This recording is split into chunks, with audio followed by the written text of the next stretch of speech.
मुंबईकरांनो, मतदानाला जाण्यापूर्वी हा इतिहास एकदा नक्की ऐकून जा.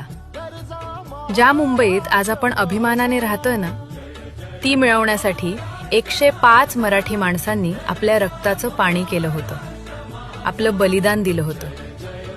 1950च्या दशकात आपली मुंबई आपल्यापासून हिरावून घेण्याचा डाव होता. पण तेव्हा आपला मराठी माणूस गप्प बसला नाही. तो पेटून उठला आणि सुरू झालं संयुक्त महाराष्ट्र आंदोलन. 105 हुतात्म्यांच्या छाताडावर गोळ्या झाडल्या गेल्या, पण त्यांनी मुंबई सोडली नाही.